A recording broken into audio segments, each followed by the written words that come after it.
As a politician, I am profoundly disappointed. As a Canadian, a taxpayer, I am profoundly disappointed.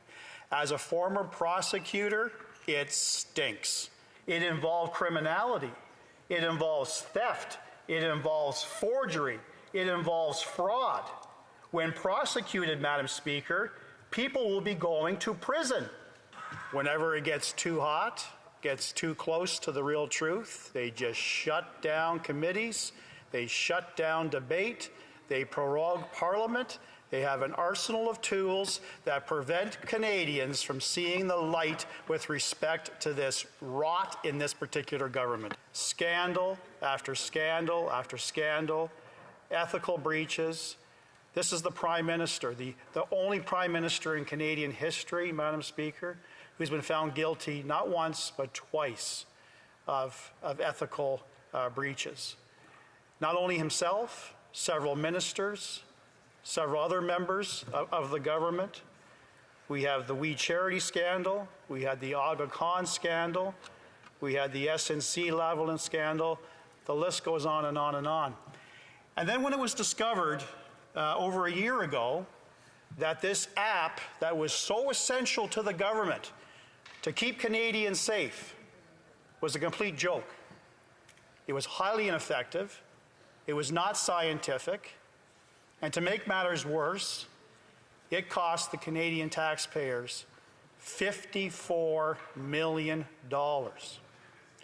We didn't hear a peep from this government. We didn't hear anything from this Prime Minister with respect to that price tag until it was revealed to Canadians, until it was revealed in this House.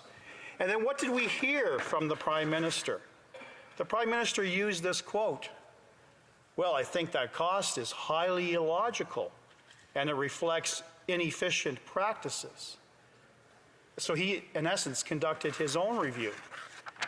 And what the review showed, and what the Auditor General is certainly looking into, and now the RCMP, is given the vast size of this public service, which has increased exponentially by this Liberal government, particularly during COVID and beyond, they could not find their own consultants to find individuals to create this app, and more importantly, to the current investigation by the RCMP into the app that was contracted for by a very small software company in Montreal, Quebec, known as Bottler. No, they couldn't do it themselves. They had to hire consultants. And what has been revealed, Madam Speaker, is 3 such consultants, and I'm going to name them because I think it's important for Canadians to know what these individuals have done in terms of fleecing the Canadian taxpayers. We have 3 companies, GC Strategies, Delayan Enterprises, and Coridex. The latter 2 essentially involve the same directors, the same CEOs, 3 companies, grand total of maybe 6, maybe 7 employees, and they're hired by this massive government to do the work that they should be doing themselves in terms of finding individuals to perform the work. And they do that at a substantial premium. That premium is anywhere from 30 to 40%. So when Canadian taxpayers take a look at the situation, they're saying to themselves, we're already paying our taxes for the public service. Why do we need to waste further money to have this government find software engineers in this country? So I applaud the bravery of this small software company known as Bottler, because they spoke the truth. And I want to quote a couple of passages as reported in the Globe and Mail, Madam Speaker. They understood that speaking out could mean that federal funding would dry up and that they're taking a big risk without knowing how it will turn out. But one of the directors said the issue is wider than their company. This is something that affects every single Canadian, every single taxpayer dollar that is taken from very hardworking Canadians who are already struggling financially, that is given and spent through contractors through improper means. And I think that Canadians have a right to know what's going on with their hard-earned money.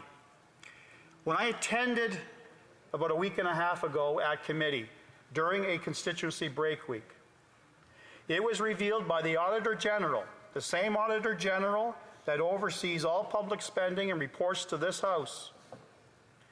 It was revealed that she had no clue, no idea that the RCMP were investigating criminality with respect to the contracting of the ArriveCan app and other such apps. And when I asked her, as the Auditor General, did the government notify you in advance of you learning about this particular investigation? Her answer was no.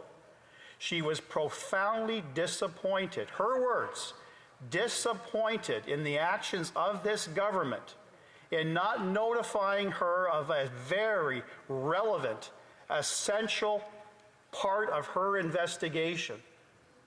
That it's not just perhaps ethical issues or improper awarding of contracts. There's now a criminal element to it.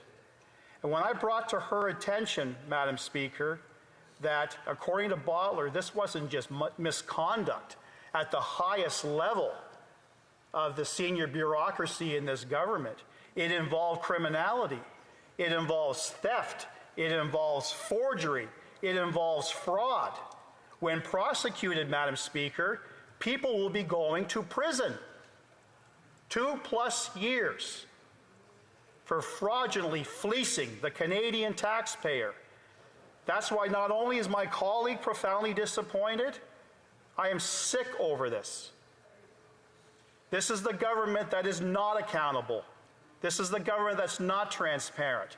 And after that damning evidence came out, what did the Liberal NDP coalition do? They shut down the committee. This was a 2-hour meeting agreed to by every member of Public Accounts, and they shut it down. They say the reason was the Auditor General couldn't share any further information. That was the furthest from the truth. Members of the Conservative team on that committee were just getting started. We had much more probing questions. They're out hiding something, Madam Speaker, and Canadians have a right to know that. That's why I'm putting on the record this criminality on behalf of this government. And that's why I raised today in the House and asked the question, will this government, will this Prime Minister cooperate with the RCMP, or will he continue to hide behind cabinet confidentiality?